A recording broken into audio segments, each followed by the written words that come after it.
Olá! Hoje o nosso vídeo é sobre John Locke.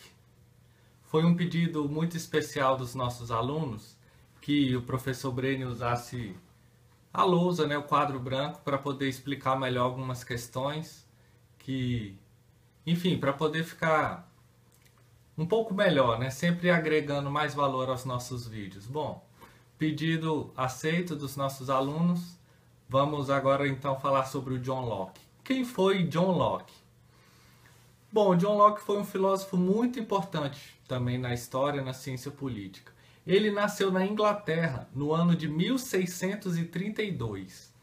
Ele começou sua trajetória primeiramente numa seara eclesiástica, Ele passou para a medicina, porém ele se firmou mesmo na filosofia.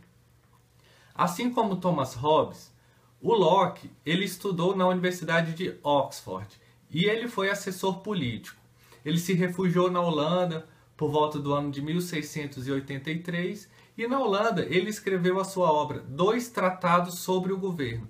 Muito importante essa obra, nós vamos falar um pouco mais sobre essa obra, Dois Tratados sobre o Governo. E ele voltou à Inglaterra 6 anos depois, apoiando veementemente o fim da monarquia absoluta no seu país, que era a Inglaterra. John Locke, ele foi um filósofo amado pelos liberais europeus e odiado pelos absolutistas. Se nós pudermos, então, caracterizar John Locke, quem foi John Locke? Ele foi o primeiro filósofo a defender o liberalismo político. Bom, como estava o cenário político até a chegada de John Locke? Bom, nesse momento o cenário político era o seguinte: a monarquia estava se degringolando. Os faraós, eles se achavam Deus. Os reis europeus da Idade Média se achavam quase Deus. E ainda, para piorar, surgiu uma nova teoria. Não vinda de John Locke, não, mas surgiu uma teoria. Qual foi a teoria? De que Deus deu a Adão o poder de governar o mundo e o direito de transferi-lo por herança aos seus sucessores. E essa teoria, por incrível que pareça, fez muito sucesso. Aí então veio John Locke e contestou essa teoria e provou que essa teoria não era verdadeira. Vamos ver. Dessa obra, os dois tratados sobre o governo, o primeiro tratado, o John Locke, ele dedicou o primeiro tratado todo a rejeitar essa teoria absurda. Inclusive, o John Locke não teve nem dificuldade em provar que não tinha nada disso na Bíblia. Deus não deu poder político a Adão, nem a seus herdeiros, nem nada disso. E não tinha nem, muito menos, como constatar que algum monarca ou algum rei é descendente direto de Adão e Eva. Muito absurdo. Só que isso rolou John Locke, quando ele contestou essa teoria, rolou muito burburinho nos bastidores da política naquela época. E o John Locke, ele concluiu que tem que se admitir que os reis, eles governam em consequência de atos de força. Ou então há que se achar uma outra fonte para se legitimar o poder político. Nada de ato de Deus, linha sucessora de Adão. Esse papo ele não colou não e o John Locke rapidinho contestou isso aí.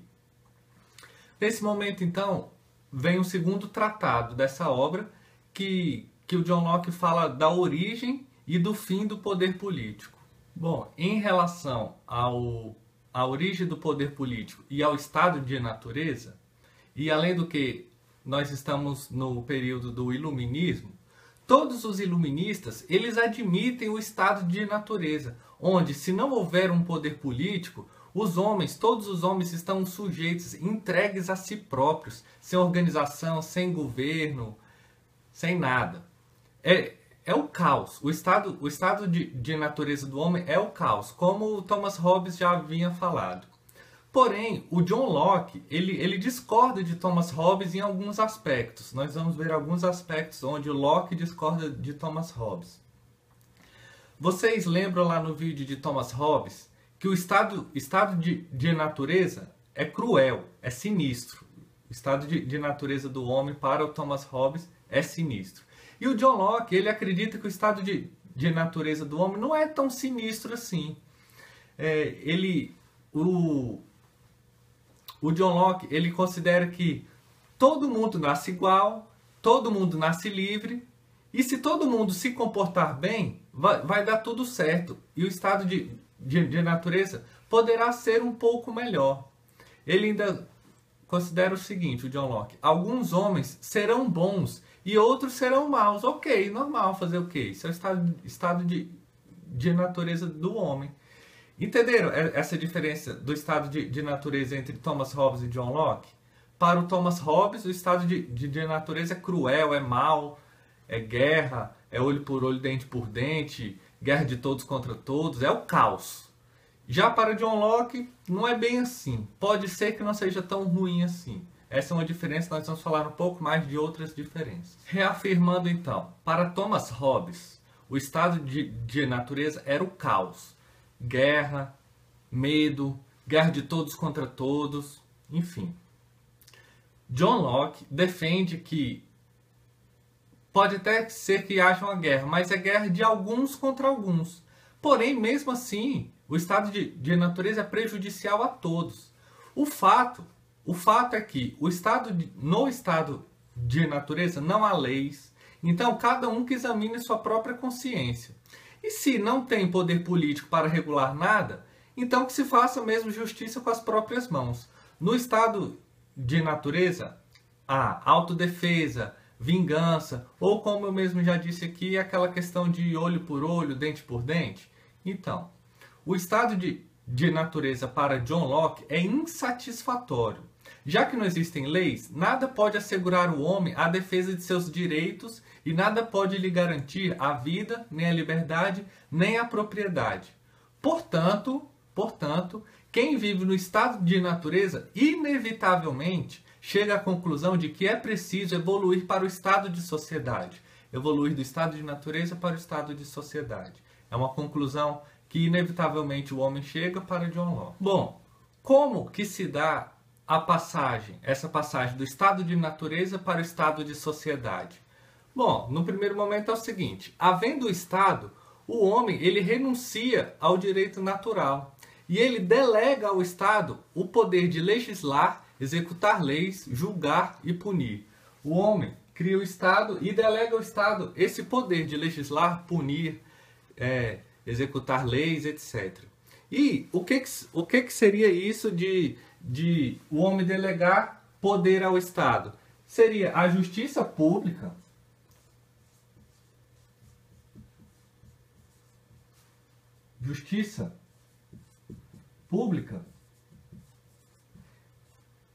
nesse caso, diferente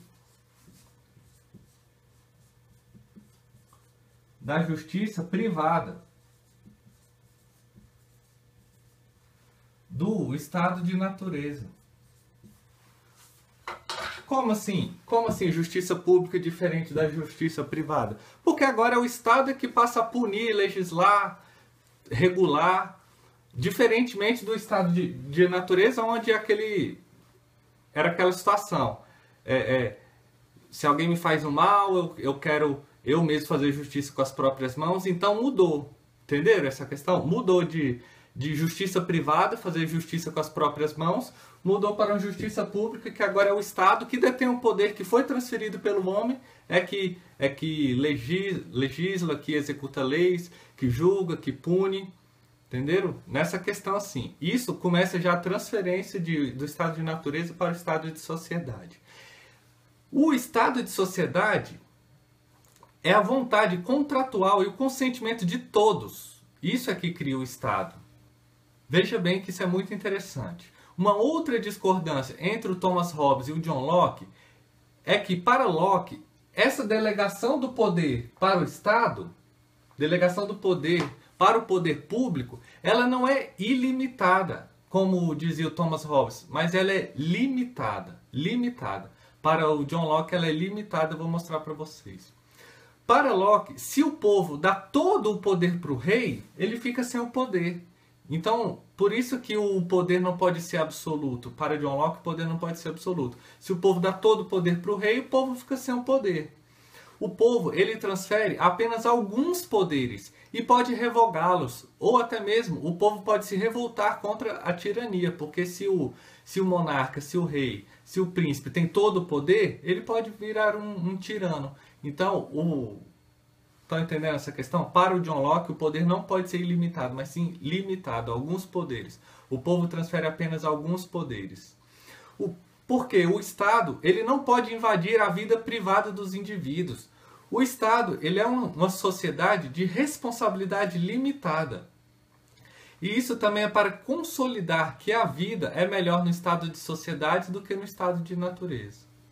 O John Locke ele foi o primeiro filósofo a defender que no estado de natureza o homem tem direito à vida, tem direito à propriedade, tem direito à liberdade e à saúde. Além disso, o homem ele tem direito de punir os seus transgressores.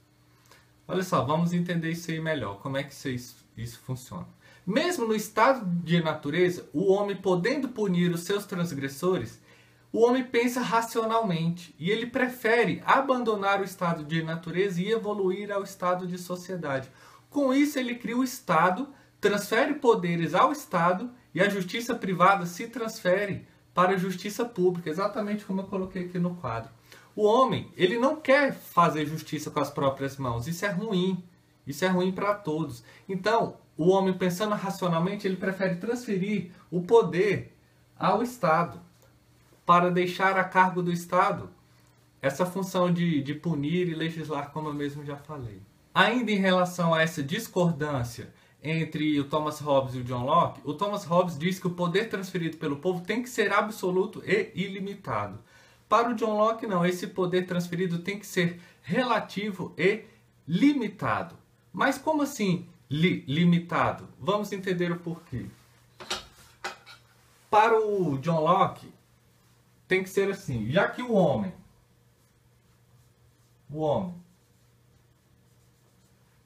transfere para o Estado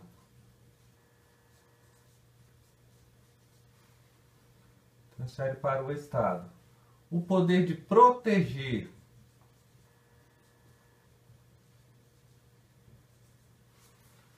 o homem transfere para o Estado o poder de proteger a vida, a liberdade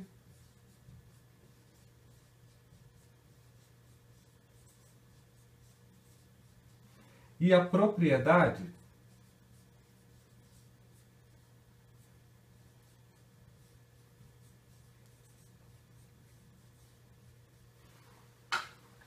Se o homem transfere para o Estado o poder de proteger a vida, a liberdade e a propriedade, o Estado não pode ser absoluto. Por quê? Porque isso aqui, a vida, a liberdade e a propriedade são direitos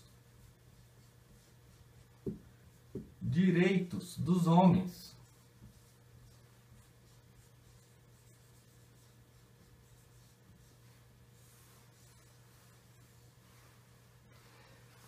Se o Estado for absoluto, ele pode fazer o que quiser com a sua vida, com a sua liberdade e com a sua propriedade. Então, para o John Locke, o Estado não pode ser absoluto, justamente porque o Estado tem que respeitar o direito dos homens.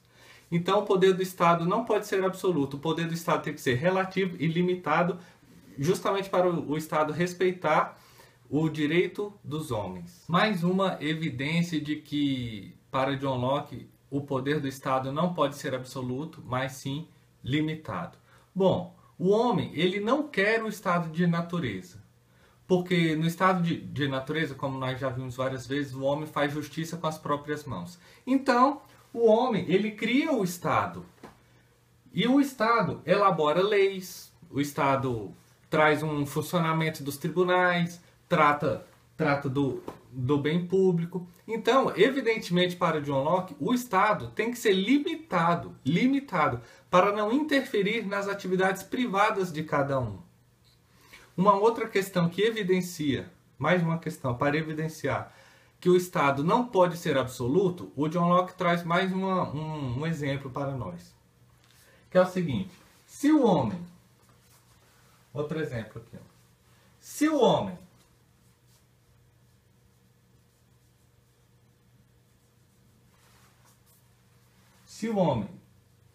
que elege o seu governante,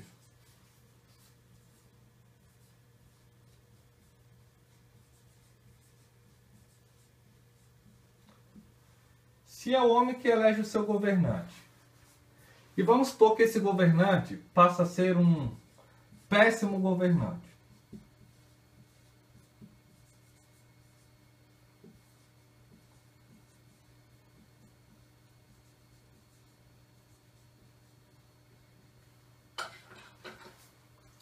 Se o homem elege o seu governante e esse homem passa a ser um péssimo governante, então o Estado tem que ser limitado, pois o povo pode interferir, o povo pode até mesmo destruir esse governante. Um exemplo disso foi o Carlos I na Inglaterra no século XVII, que morreu executado. Bom, foi assim então que surgiu a ideia de um poder político limitado, um governo com consentimento mútuo do povo, uma grande conquista de John Locke para a história, um governo limitado. Porque para John Locke o poder absoluto, ele é um perigo. O John Locke, ele defende a separação dos poderes. John Locke defende a separação dos poderes. É importante essa questão de separação dos poderes, nós vamos falar mais à frente sobre Montesquieu. Montesquieu teve até mais sucesso do que o John Locke em relação à separação dos poderes, mas nós ainda vamos falar de Montesquieu.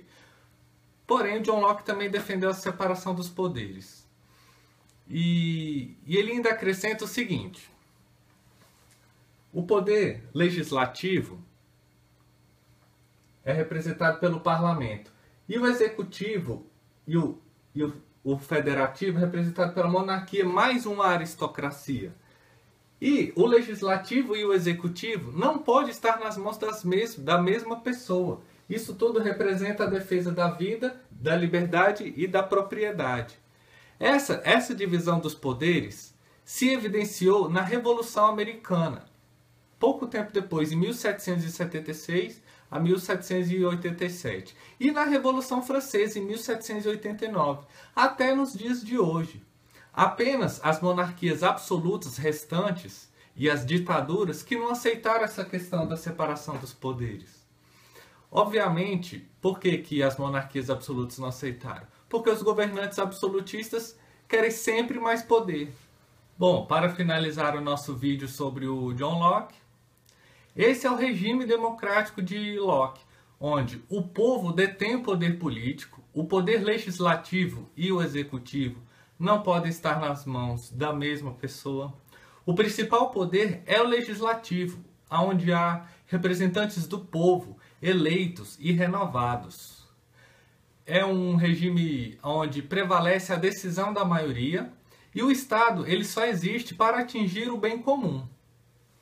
Essas são as características do regime democrático de John Locke. Ademais, o povo ele pode se defender sim nos tribunais dos atos tirânicos do rei. Há quem critique essa obra de John Locke, os antiliberais e os marxistas, por exemplo. Afinal de contas, o John Locke ele mostrou que os regimes absolutos são ilegítimos. E o John Locke ele foi um revolucionário, pois além de doutrinar contra o absolutismo, ele doutrinou em favor da soberania popular. Ele acrescentou o seguinte: todos os homens são naturalmente livres, iguais e independentes. John Locke foi tão revolucionário que ele provocou em menos de 15 anos as duas maiores revoluções liberais da história ocidental, que foi a Revolução Americana e a Revolução Francesa. Para finalizar e caracterizar John Locke, então quem foi John Locke? Defensor, o fundador do liberalismo político. Ok? Um vídeo, espero que mais claro, breve, sucinto, né, sobre mais um filósofo muito importante na história, o John Locke.